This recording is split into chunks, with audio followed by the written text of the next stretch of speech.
Happy Monday. Welcome in to the beginning of a brand new week here on the Kansas City Chiefs Report, powered by Chat Sports. Tyler Jones here with you. Thanks for joining us.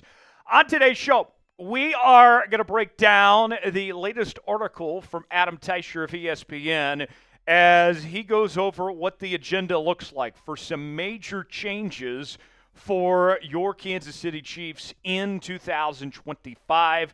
We will go over the full breakdown of what's ahead for Brett Veach and company coming up here on today's show. Let's go ahead and get started. The first point that Teicher makes is finding a dependable option at the left tackle position. This has been a revolving door for Kansas City for quite some time. So what are they going to do about it? What can they do about it? Here's more from Teicher. It's also unlikely that they have next year's starting left tackle on their roster. Kingsley was playing guard when he resurfaced in the lineup late in the season. Morris may not have a future with the Chiefs at any position.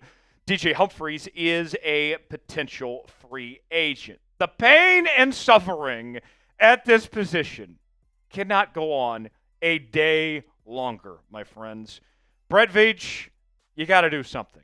Whatever it takes to fix this left tackle position. It has become the bane of my existence, folks. And the sad part about this is not a new development here for the Chiefs. This is something that they've had ongoing for quite some time here, and yet here we are going into 2025, and there's no solution that has been figured out to this point. So what can they potentially do about it? We'll have more on that in just a second. I want to know real quick.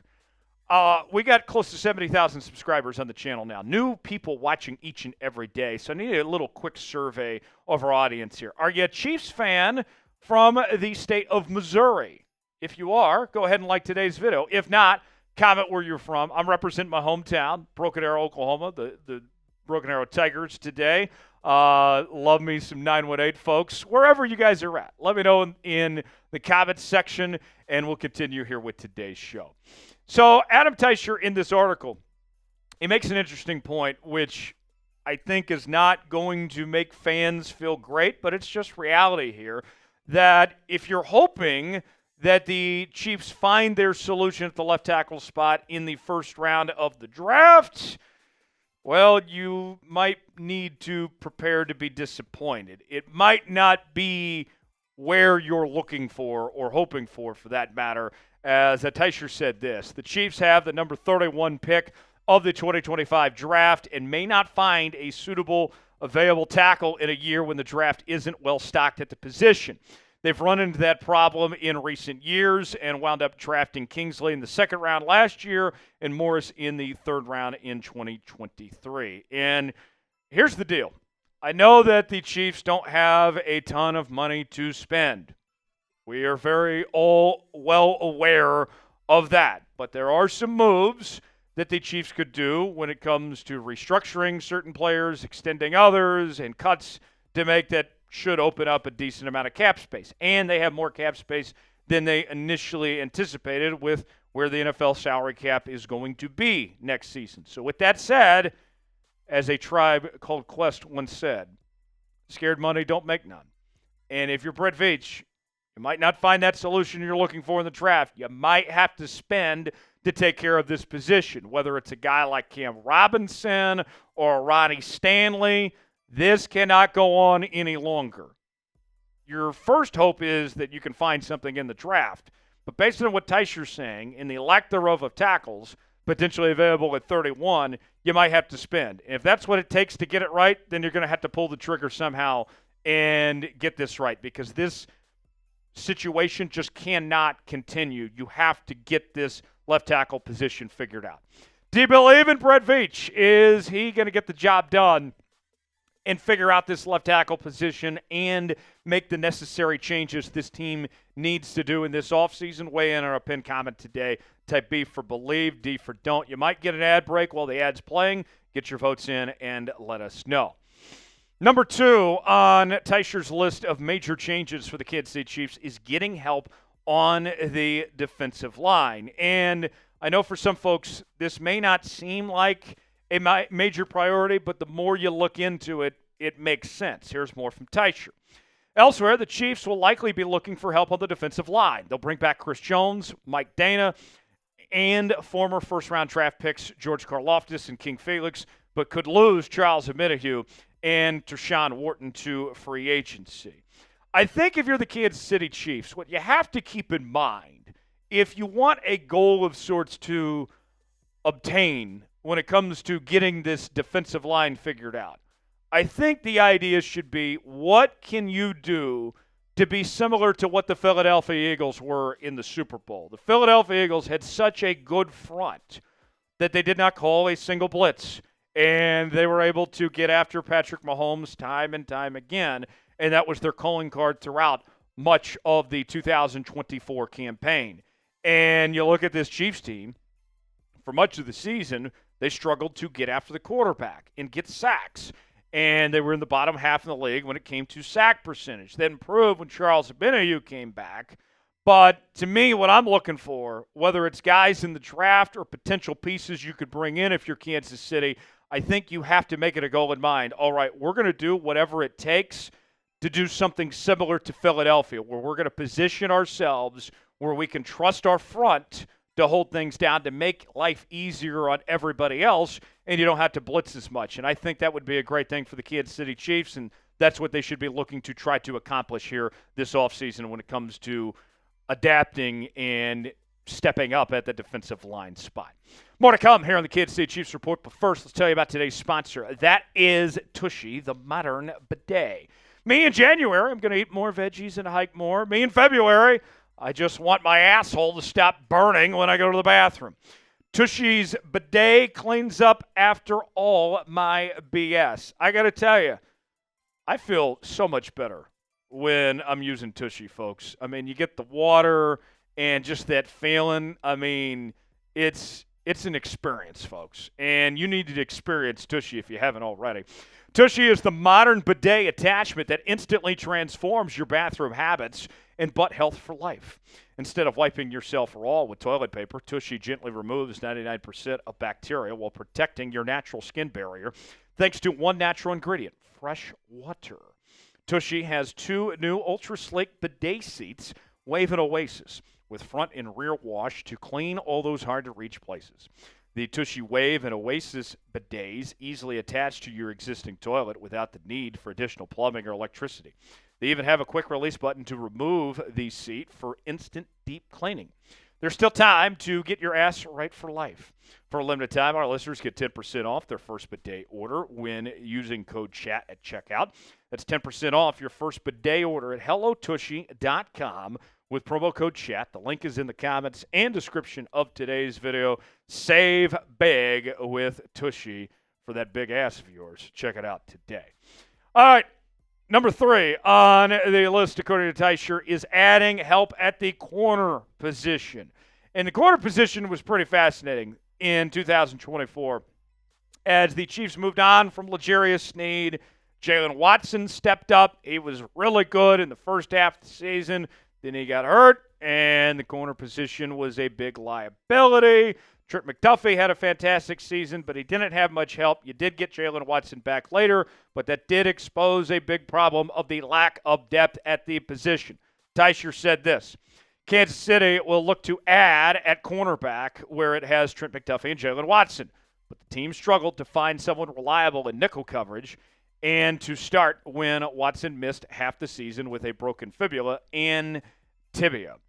We saw a team that lacked depth once Watson went down, and they need some pieces that can step up if needed. Now, I'll say this, all right? You look at the other needs that we've already talked about, the defensive line and the left tackle position. Those are priority needs that you're looking to address, whether it's in free agency or early in the draft. This is something that is a need, but I think you can find some diamonds in the rut of sorts in those day 3 picks. This is not something that you have to address right away. I'd be very surprised if Brett Veach is using first-round picks on the corner position. You do need to take care of it, but I do think there's other things that need to be taken care of first. But it will be taken care of accordingly as far as that goes.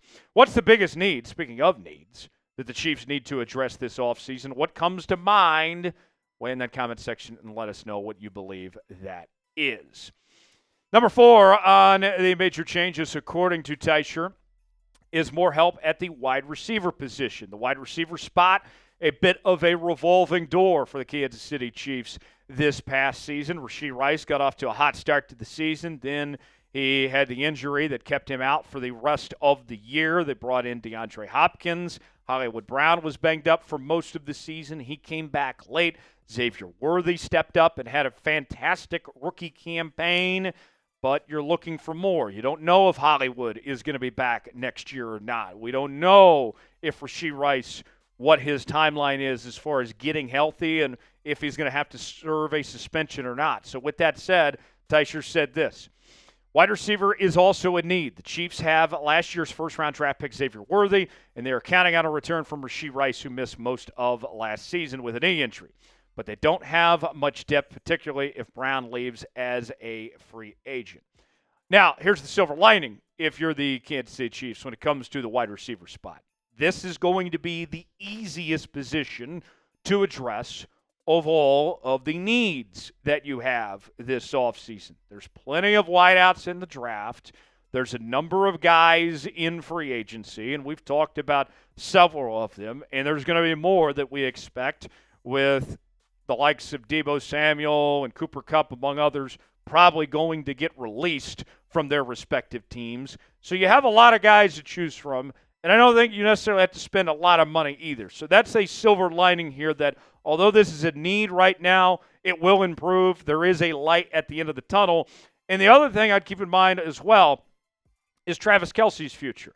We told you a couple days ago, the latest report was that Travis intends to return to the Kansas City Chiefs in 2025. But what I think going forward is that even with Travis back, the offense should change. This is no longer going to be a passing attack that runs through Travis Kelce as your number one option. You are looking for depth and pieces to be able to move the football effectively with a plethora of options in the receiving core, whether it's your wideouts that you have now, Kelce, and then others you bring in. And I think that's a very important detail here going forward. All offseason long, we are going to talk Kansas City Chiefs like no one else is here on the Chiefs Report. We're talking daily news and rumors. We're bringing you live shows each and every Tuesday. We also are answering your mailbag questions, breaking news, and more. Your one-stop shop for all things Kansas City Chiefs. If you love the Chiefs, this is the channel for you. I encourage you, subscribe now. It's free. Does not cost you a thing. 100% free. Subscribe now. Turn on notifications so you never miss a moment. Lock us in to the Kansas City Chiefs Report. YouTube.com/ChiefsTV. Closing in on that 70,000 subscribers. But I need you to hop on board and stay a while. Subscribe to the channel. You'll be glad you did. Last on the list, according to Teicher, is versatile running back relief. And you look at this running back position in 2024. You didn't have Isaiah Pacheco for most of the year, and even when he did come back, he didn't look right. And Kareem Hunt was solid, all things considered, for this Chiefs team of picking him up off the street, and you didn't know how much he had left in the tank, but then he kind of faded as the year went along. You got to get younger at this running back position. I think everybody knows that, and Teicher said this. The Chiefs could also use a versatile running back to provide some relief for Isaiah Pacheco. And I'll be honest, as much as I love Isaiah Pacheco, I don't know if he will ever get back to being his old self. He just didn't look right. And I talked to him at the Super Bowl. He said that he felt 100% healthy, that he felt like his old self, but we just never saw it with our own eyes. I don't know if those days are going to come back again. I hope it does, but we honestly just don't know. And if you're the Chiefs, you need some fresh legs. And I'm looking at the draft, and there's plenty of good options. There's a lot of depth. I mean, I could wait till later rounds, and I could bring in a hometown kid like Devin Neal at KU. I could go get a guy like Ollie Gordon at Oklahoma State. I could go get a Cam Scatterbo. There's plenty of depth in this draft. There's no reason you should walk away from this draft without getting a solid number 2 running back behind Pacheco that potentially could compete with Pacheco for that top running back role. Who's a player the Chiefs should add this offseason, whether it be by trade, free agency, or the draft? Give me a name you want to see in Kansas City in 2025. Let us know in the comments section below. One last point from Teicher was to watch out for the linebacker and tight end position as well. Teicher said that, hey, Nick Bolton, he could be leaving. That's certainly possible. And so you might need a replacement for him there. And then the tight end spot, even if Travis Kelce comes back, you still have to think about preparing for your long-term future at that position. I'll say this. I know it sounds like a lot that we just covered for a team that just went to the Super Bowl that, man, they got some obvious things they need to take care of. But I say all this to say, you still have the best quarterback in the world, the best head coach in the world, and the best GM in the league in Brett Veach. You're still in a good spot to start the offseason. But with that said, Brett Veach still has plenty of work ahead of him, and history tells us when Veach faces a challenge, he finds a way to get through it and overcome the circumstance. So I believe that everything's going to get taken care of. I know the cap situation is not great, but I think there's reason to be optimistic here. If you enjoyed today's show, you already know what to do. Hit that like button. We certainly would appreciate it. I'm Tyler Jones. Thanks for joining us. We'll see you next time.